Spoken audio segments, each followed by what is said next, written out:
warahmatullahi wabarakatuh.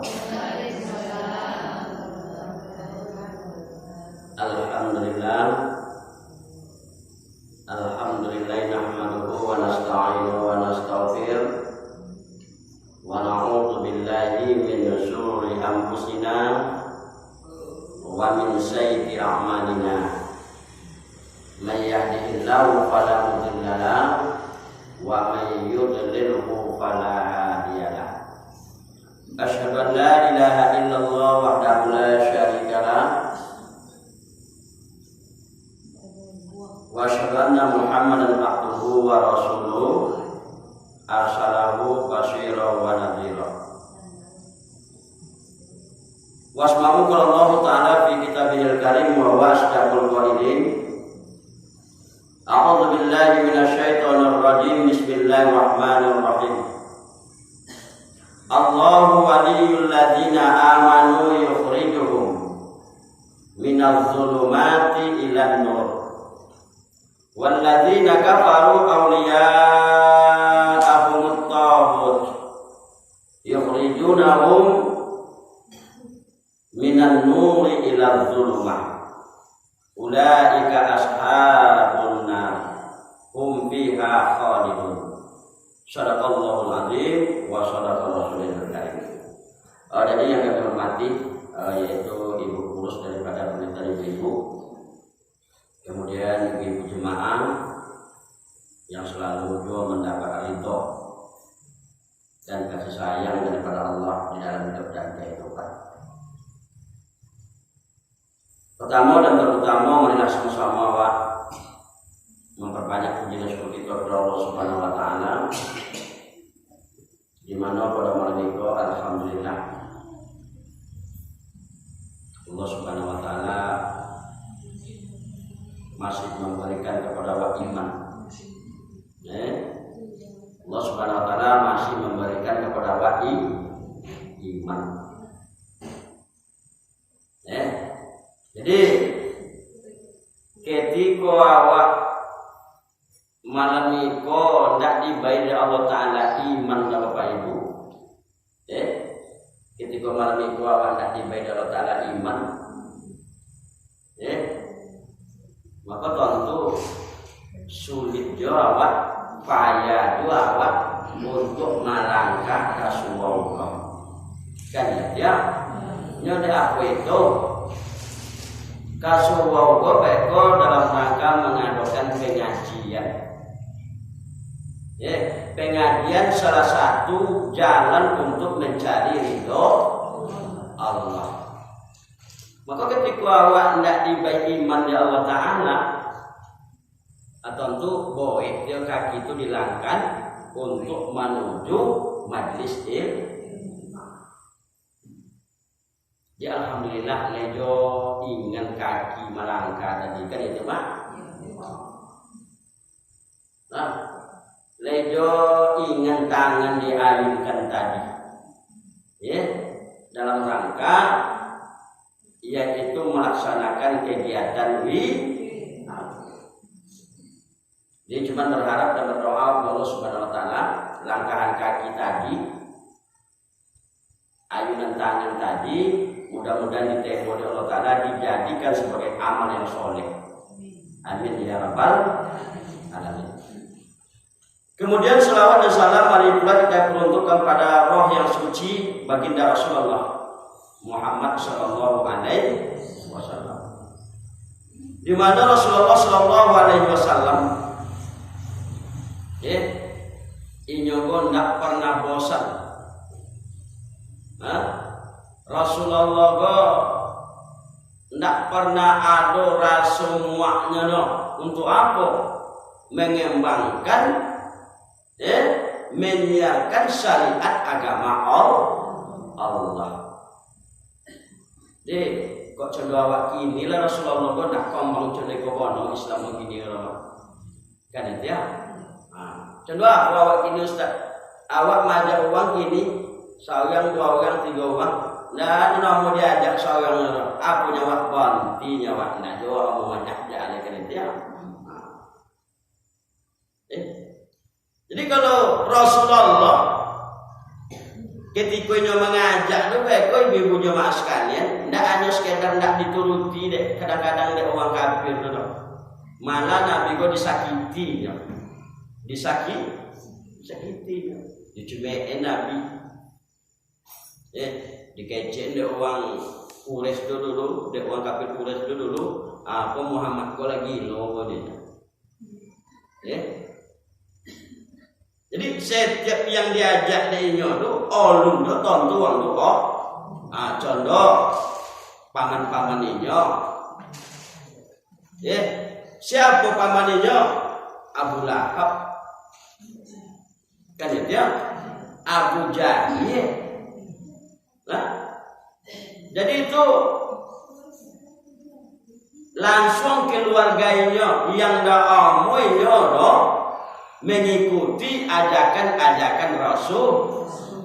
Sudah itu mereka bosan Rasulullah menyiarkan Islam kan enggak bertambah semangat ini. Di ibu-ibu jemaah sekalian, maka kini kok dapat wabah lihat kau jonobi ke balik. Nek kami betino ke Ustaz, ya ndak dapat ibu-ibu madantan ke kontino pulau dah. Kan dia mikir balam dengan balam.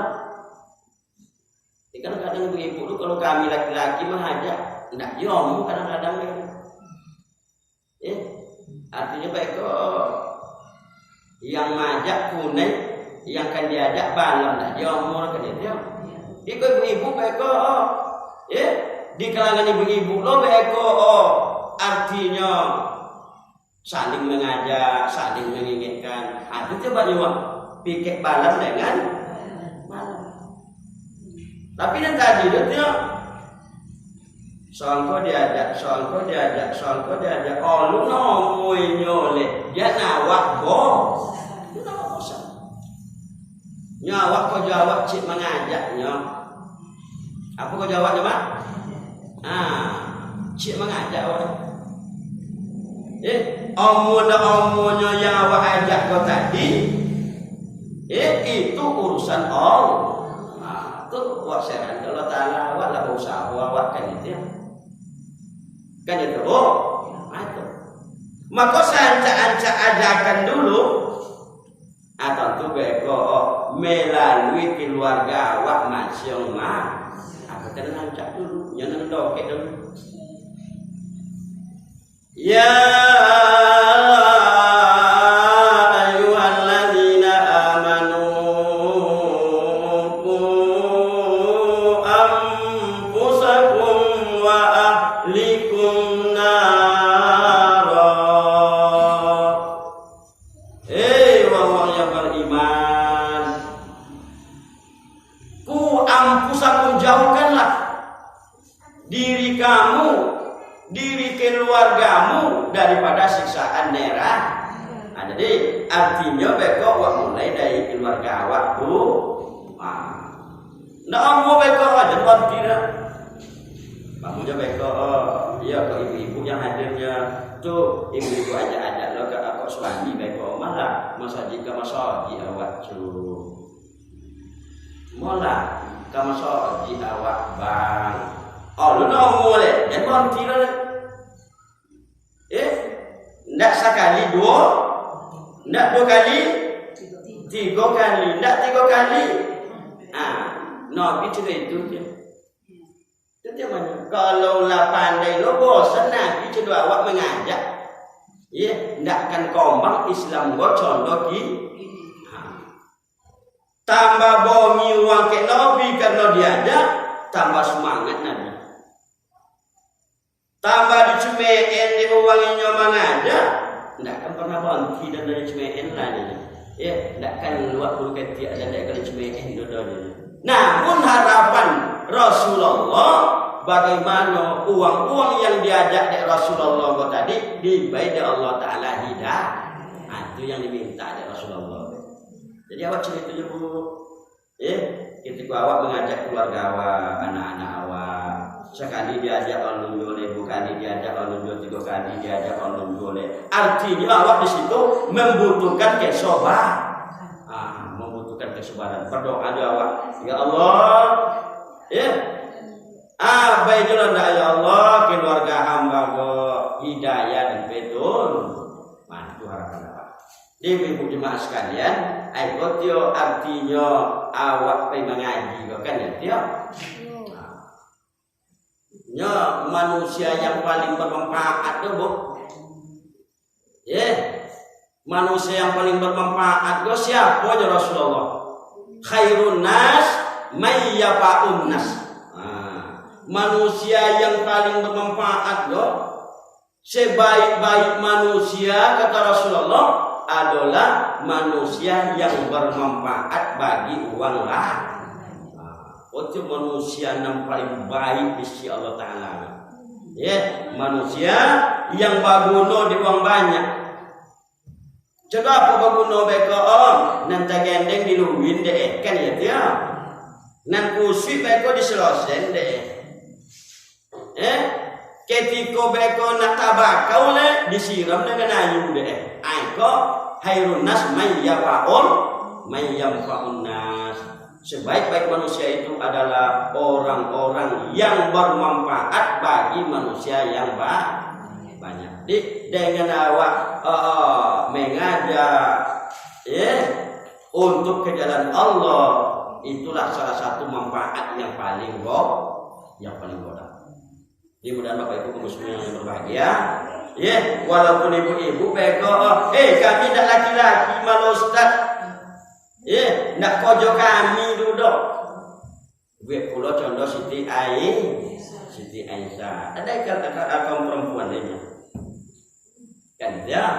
Jadi ibu jemaah sekalian, harapan awak dengan hal itu beko, batambah elok jo ndak agama awak go, batambah mantap jo ndak si agama awak go. Amin ya rabbal alamin. Jadi untuk pengajian malam minggu ibu jemaah sekalian, yaitu ambil dalam sebuah kitab Nasihul Ibad, nama kitabnya Nasihul Ibad, nasihat untuk seorang hamba. Jadi Nasihul Ibad itu dikarang oleh Syihabuddin Ahmad bin Hajar al-Asqalani. Aku dia pengarang. Syihabuddin Ahmad bin Hajar Asqalani. Aku dia pengarang kitab Nasihul Ibad. Jadi Syihabuddin Ahmad bin Hajar al-Asqalani tadi dapat sebuah hadis deh. Dan hadis itu menceritakan tentang kondisi keadaan Islam di akhir zaman.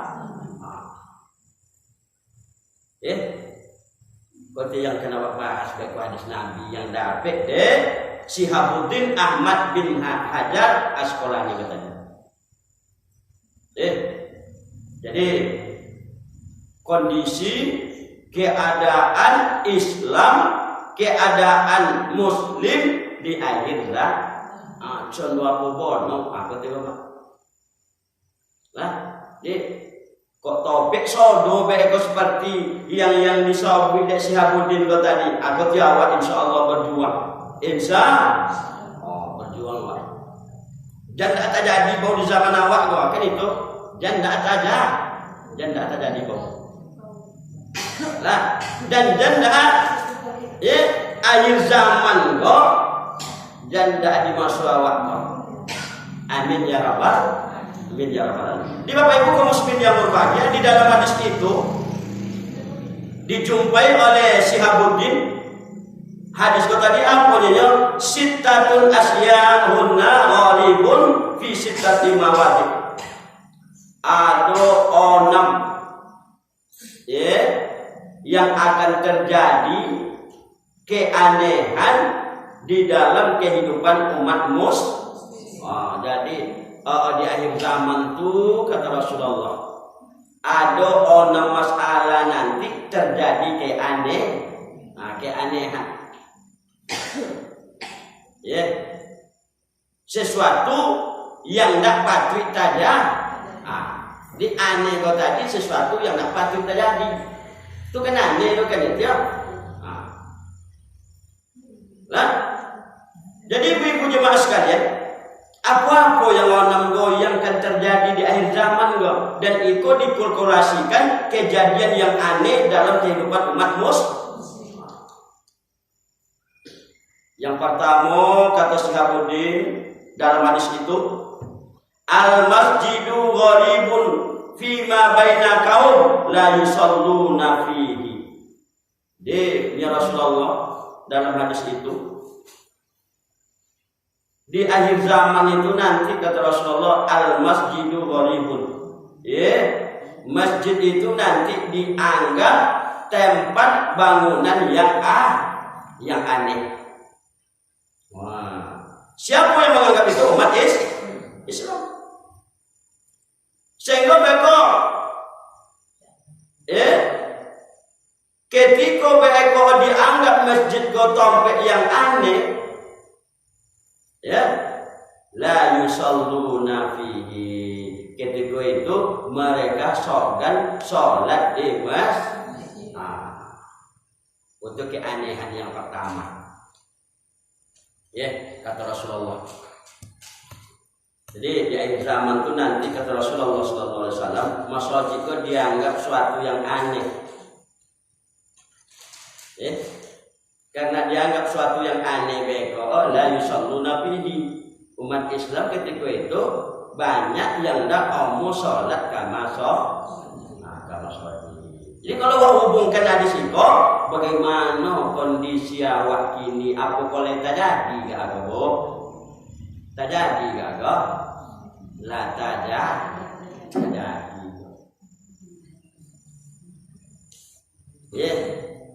Dianggap di uang gini masjid tompe uang yang soleh-soleh jono. Kan ya? Masjid sholat uang tompe uang kan mati uang kan mati copet yang ada dalam dunia. Kan ya? Maka uang yang nak kan mati copetnya ndak mau ke masjid dah. Kan ya? Apalah kejadian yang aneh yang disampaikan oleh Rasulullah. Maka ketika awak hubungkan dengan kondisi awak ini, kalau terjadi bukan itu. Tapi alhamdulillah hamba gembira tadi bisa di awak bakal istiqrarnya. Alhamdulillah hamba gembira tadi yang biasanya ada gosok kini lanak digosok le alhamdulillah. Itu kan biasa. Ibu-ibu ada digosok lo tadi? Ada gosok ya. Berarti lagi gosok lah isi masjid ini. 5 sab kali 1 beko sasab. 5 sab kali 1 jo sasab beko 5 itulah. Jemaah alhamdulillah Bu. Artinya itu perjuangan awak jangan terjadi seperti apa yang sahabat dan Nabi. Dianggap masjid itu sesuatu yang aneh. Dianggap masjid itu tompe uang kan mati copet. Dianggap masjid itu hanya tompe uang-uang yang artinya hanya mencintai Allah. Jadi uang-uang lain ini nak aman lokek masuk. Jadi kondisi tadi itu alhamdulillah. Wak pupuk bersama-sama. Awak pupuk bersama. Jadi kok dapet lah rumah. Ibu-ibu tambah sasab sudah. Jadi lo digosok kan dia. Siapa orang? Tentu itu awak anak-anak awak. Nanti dia ya ayyuhalladzina amanu qu anfusakum wa ahlikum yang ini ada pertama udah keluarga awak dulu, anak-anak awak dulu. Ndak omong Ustaz. Apa dinomong-nomong dia tahu gitu. Asalnya awak bosan, asalnya awak butuh ya. Dia anak sampai 4 kali.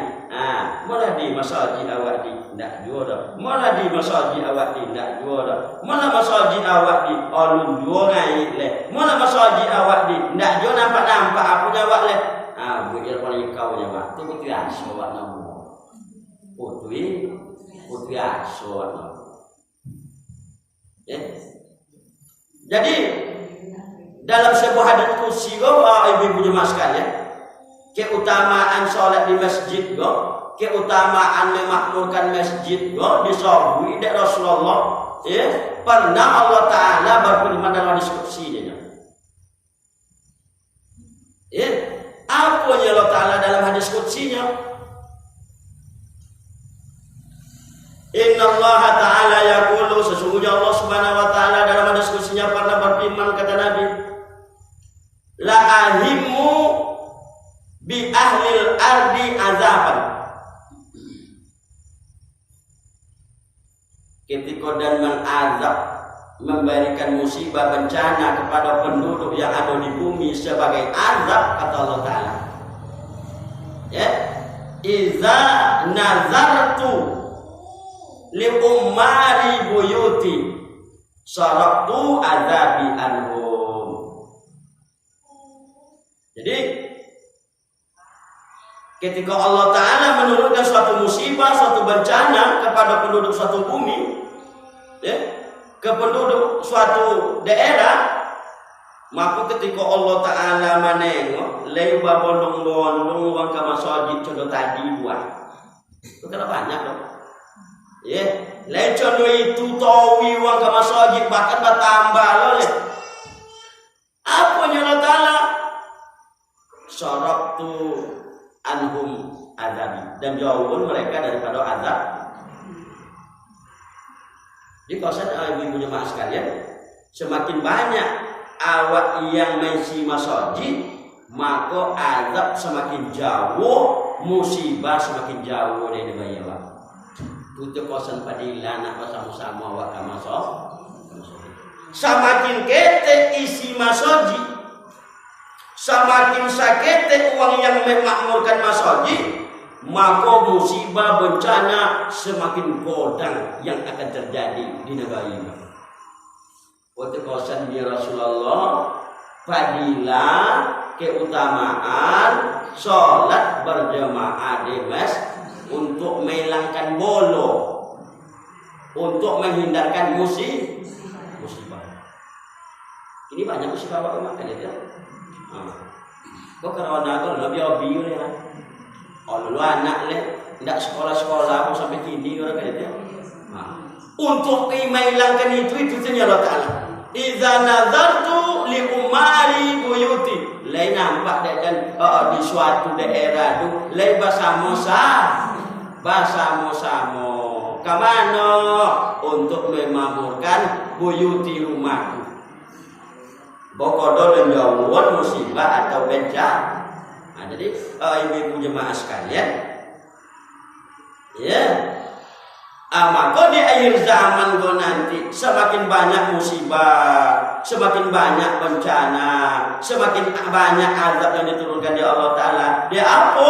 Di akhir zaman itu orang lah menganggap bahwa masjid itu sebuah bangunan yang aneh. Fala yusalluna fi. Nah, mereka tidak mau sholat di masjid. Nah, ibu jemaah sekalian, apalah yang awak harapkan? Artinya kepada Allah Subhanahu Wa Taala, contoh tadi yang tidak usah jawab, bahkan tidak apa tambah. Amin ya rabbal. Tidak perlu udah bodong-bodong saja rumah, tapi sasap jo isinya. Tidak perlu udah bodong-bodong saja kan dia. Kalau ada masjid baik ke besok keluarga nampak bono. Ayo contoh tadi lo, godang indak kocik bono ndak pulau kan itu.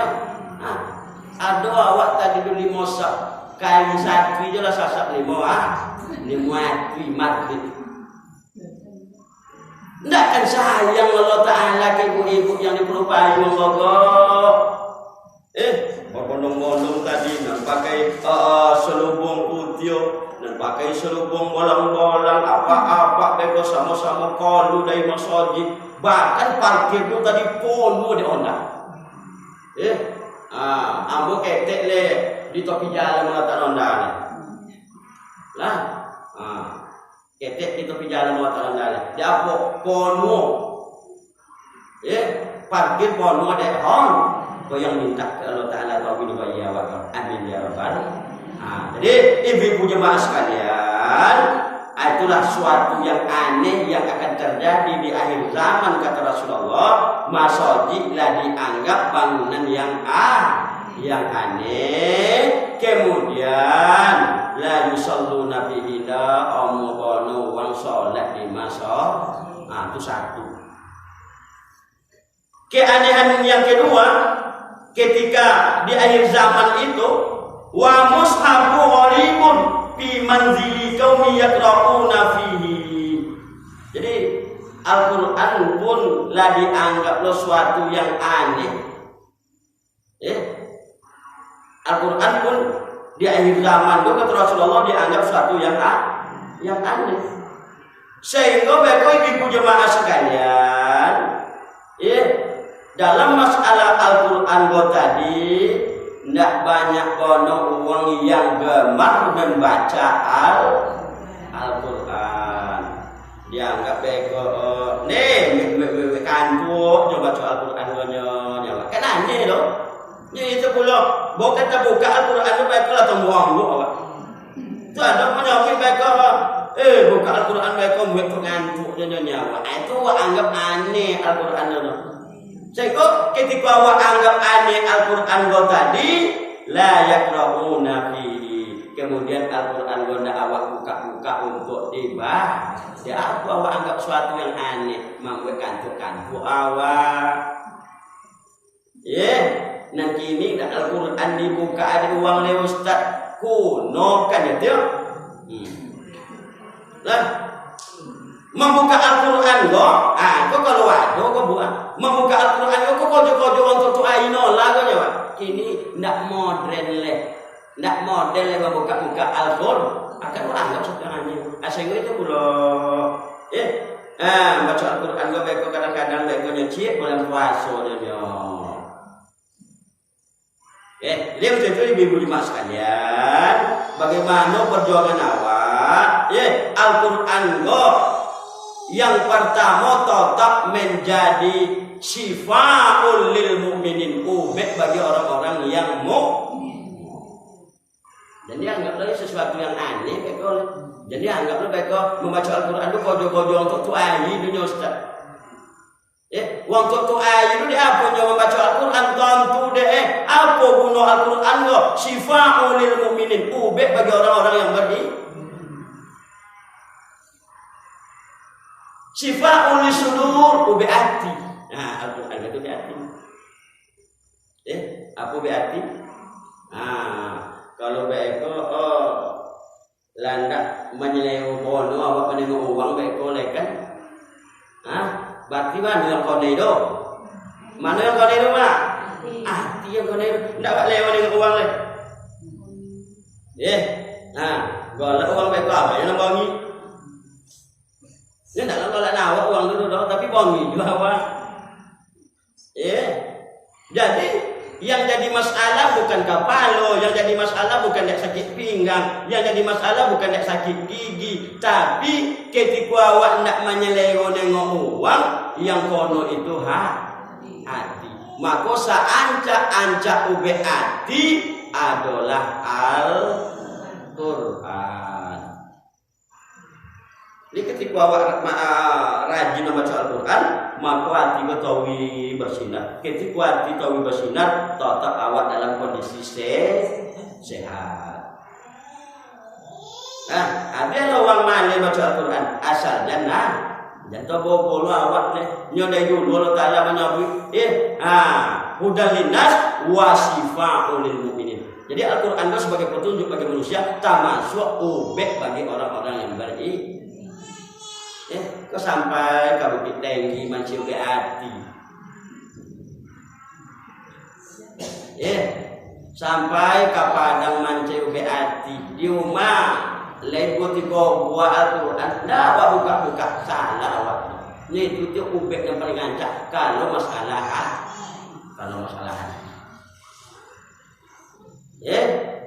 Jadi itu keanehan yang terjadi di akhir zaman. Uang menganggap Al-Qur'an itu sesuatu yang aneh. Bacaan-bacaan seksual ya Pak.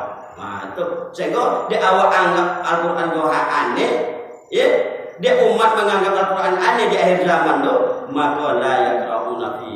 Banyak yang tidak mau membaca wak gerakkan balik, wak galakkan balik untuk membaca Al-Quran. Contoh wang dulu. Ya, insya Allah. Dan guru mah yang ketiga oleh wal Qur'anu warid fi jawbil fasikin. Di artinya ibu jemaah sekalian, banyak orang yang hafal Quran. Banyak orang nonton anak membaca tompet sekolah-sekolah yang hafal Al-Quran, tahfiz Quran, tapi niatnya bukan ikhlas karena Allah, nak mancai kehidupan dengan bacaan. Nak yole dapat juara dalam musabaqah. Kalau dapat juara, beko juara 1 lo ndak tingkat provinsi lo ndak, paling ndaknya awak hadiah 10 juta dunia awak. Dan itu awak nonton anak beko di tompet tahfiz Al-Quran ndak karena Allah Ta'ala doh. Kata Rasulullah, wal Qur'anu ghalibun fi jawbil fasik. Balu-balu wang nak ngapal Quran, balu-balu wang nak nonton anak akan sekolah tahfiz Quran, tapi tujuannya bukan karena Allah, Kenapa? Nak disandung-sandung anak go, nak dapat juara anak go ketika MTQ, apalah salahnya? Dia ketika awak beko mantau kan anak di tompet-tompet sekolah tahfiz Al-Quran, itu suatu yang luar biasa. Suatu yang luar biasa, cuman niat gue yang dimurnikan. Nah, apa tujuan awak ke situ? Ndak lain, ndak bukan. Yang pertama karena lillahi ta'ala. Kok ndak nona awak kan masuk dalam MTQ. Kok ndak no anak awak kok kan dapat juara dalam MTQ, tetap awak bersemangat menyekolahkan anak di tompet tahfiz Al-Quran. Apa itu nilai ta'ala? Lagi pula ibu-ibu jemaah sekalian, dalam sebuah hadis Rasulullah Sahih Muslim, man qara Al-Quran wa amalahu bihi, barang siapa kata Rasulullah yang membaca Al-Quran kemudiannya tentu arti diamalkan Al-Quran yang nyobaca oleh Rasulullah, ulqiya fihi tajan yaumal qiyamah li walidayhi, nantinya Rasulullah akan dikenakan, akan disematkan oleh Allah Subhanahu wa taala, yaitu tajan, suatu mahkota yang dari dalam surga. Itu bagi anak-anak, bagi orang tua yang semangat anaknya mantau ke sekolah-sekolah Al-Quran, mantau ke sekolah-sekolah tahfiz Quran. Apa yang diinginkan darinya? Pandai anak membaca, tentu dia anak terjemah Al-Quran, kemudian bisa lo dia anak mengamalkan Al-Quran. Itu tujuan awak. Apanya Allah Ta'ala, hanya Rasulullah, ulqiya tajan yaumal qiyamah, kan disomitkan di Allah Ta'ala, kan diletakkan di Allah Ta'ala, yaitu tajan mahkota kepada kedua orang tuanya. Dawuhu khairum min dawi syamsi fid dunya, toyang mahkota go tadi lebih toyang daripada cahaya matahari ketika di Allah. Jadi waduh cucu-cucu amak-mak, waduh anak-anaknya laki-laki kok polusi, kamu no jelas. Pokoknya ada di situ diajarkan Al-Quran, diajarkan tahfiz Quran, diajarkan makna Al-Quran. Ketika dia membaca tentu dia kemudian mulai dia mengamal. Waktu itu amat untuk ini kan disomitnya Allah Ta'ala, kan dilotan di kepala amat dan ayah kau tadi. Apa kelotannya? Sebuah mahkota yang paling ancak. Toyangnya Rasulullah, Dawuhu khairum min dawi syamsi fid dunya, lebih tol daripada cahaya matahari nanti itu. Itu apa cak mahkota Rasul. Tapi tidak saudara nabi kalau Nah, napeknya awak yang memiliki anak, pandai baca Al-Quran, kemudian tentu dia yang baca, mulanya mengamal, pandainya baca Al-Quran. Tentu makna dia, tapi namanya mengamalkan apa yang baca dulu. Enggak, gua kan enggak. Itu syaratnya Rasulullah ketika nak dapat mahkota dari Allah Ta'ala tadi. Ya, jadi ibu jemaah sekalian, itu kondisi di akhir zaman. Ya, kemudian yang keempat, warrajulul muslimu gharibun fi baitin ra'atun. Ridi sayatil khuluq. Yang keempat, sesuatu yang dianggap aneh. Warrajul muslim, seorang laki-laki yang muslim yang baik itu dianggap aneh bi baiti murati sayatil khalqi. Dianggap aneh beko laki-laki yang soleh tadi ketika di rumahnya terdapat istri yang jahat. Nah, jadi anggap aneh. Artinya beko ketika di zaman itu Rasulullah banyak laki-laki yang soleh, tapi bininya banyak yang jahat. Itu akhir zaman Rasulullah. Tapi artinya di pupayung le mana menjago ibu le mana menjago bukan umat tangga. Berarti termasuk sudah itu.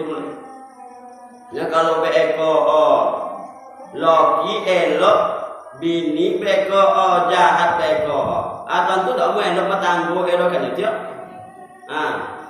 Lah. Jadi itu termasuknya Rasulullah di akhir zaman akan terjadi suatu keanehan yang seperti itu. Logi soleh, logi taat, tapi bini no omuinya mendoki Allah Ta'ala. Aku akhir zaman, mudah-mudahan dan tak terjadi zaman awak kini kan itu.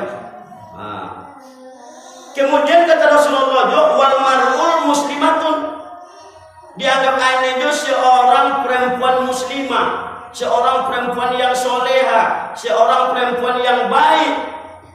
Gharibatun fi baitir rajulin zalim sayyil khuluqil. Kemudian istrinya soleha, baik, taat, kesalahannya yang jahat. Ada juga beko terjadi di akhir zaman yang sudah itu ya Rasulullah.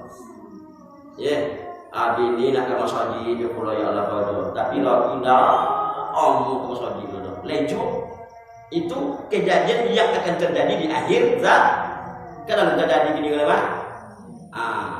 Alhamdulillah. Artinya dan ancak tu beko ketika suami soleh. Nanjak kalau di zaman-zaman dulu, di zaman Rasulullah, di zaman sahabat, di zaman tabi'in dan tabi'in, ketika suaminya soleh, istrinya pun soleh. Tapi kalau akhir zaman taknya, ketika suaminya orang elok, istri yang tidak elok. Ketika istri yang elok, suami pula yang tidak jadi tidak akan masalah sesuai di rumah dari Rasulullah. Maka mudah-mudahan dijawab oleh Allah Ta'ala. Amin ya Rabbal Alamin. Kemudian yang terakhir, yang keenam, yang dianggap anehnya, wal alimu ghalibun fihinna qaumi la yastami'un. Uang-uang yang alim itu dianggap yang aneh. Uang-uang yang alim, uang-uang yang berilmu dianggap suatu yang aneh.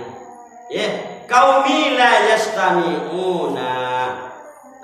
Ketika itu para alim ulama hanya cek batausia donya, cek ceramah donya, la yastami'una, ndak omu wang mando, ndak omu mando.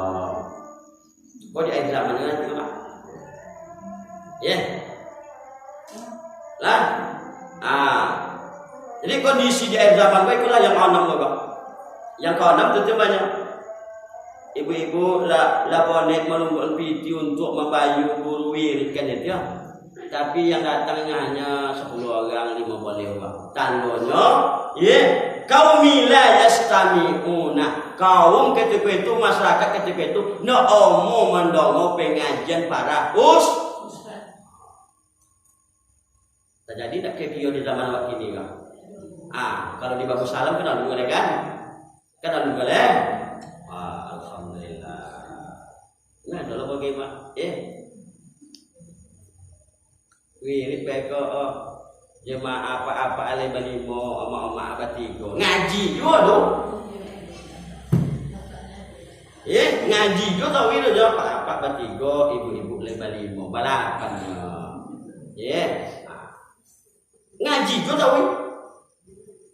Apa artinya ketika di zaman itu yang waktu itu landa omo umat muslim, uang Islam mendongeng kaji-kaji yang disampaikan oleh Ustaz. Ya mudah-mudahan ibu jemaah sekalian, ketika lah tahun jawab dan orang tadi, kotio artinya perjuangan awak, mudah-mudahan di zaman awak ini, di zaman anak-anak awak ini, janda terjadi bau insya Allah. Dewa ulang balik nak jadi tekonan. Keanehan yang terjadi di akhir zaman tadi, masjid sudah dianggap suatu yang aneh. Ketika masjid dianggap suatu yang aneh, la yusalluna fi. Ndak omong salat ke masjid. Ndak omong ke masjid. Ramai wong imam ke masjid. Ya kedua, mushaf Al-Qur'an dianggap suatu yang aneh. Sehingga karena dianggap suatu yang aneh, la yaqra'una fi. Ndak lo sogan lo membaca Al-Qur'an. Lah sogan membaca Al-Quran. Kalau mau membaca Al-Quran di rumah lah. Yang ketiga, wal Qur'anu qaribun. Quran itu dianggap sesuatu yang aneh di akhir zaman. Ketika diantarkan, ketika belajar yaitu masalah Al-Quran, hanya nak mancai kesenangan dunia. Macai target untuk MTQ dapat juara MTQ ikoniak beko berarti mempelajari Al-Quran, belajar tentang Al-Quran tidak ikhlas karena Allah. Kemudian keanehan yang keempat, seorang laki-laki itu baik, seorang suami yang soleh tapi dapat istri yang jahat. Itu suatu yang keanehan juga di akhir zaman. Kemudian kebalikan itu, kalau seorang istrinya yang soleha, seorang istri itu seorang mukminah, orang perempuan yang beriman yang taat, tapi sayang pula di akhir zaman ada juga perempuan-perempuan yang soleha tadi, yang suaminya jahat. Yang terakhir, wal alimu. Uang-uang yang alim, uang-uang yang mubalik itu dianggap juga suatu yang aneh. Dia apa itu? La yastami'una. Ndak omo masyarakat pokok itu ndak omo umat pokok itu mengapa mendongau tausiah ceramah daripada uang-uang yang alim, uang-uang yang berceramah. Na'udzubillah min dzalik. Jadi nana-nana pokok ndaknya dihindarkan juga Allah Taala di kampung awak. Amin ya rabbal alamin. Jadi terima kasih banyak atas perhatian. Mohon maaf atas segala kekurangan. Wabillahi taufiq wal hidayah. Assalamualaikum warahmatullahi wabarakatuh.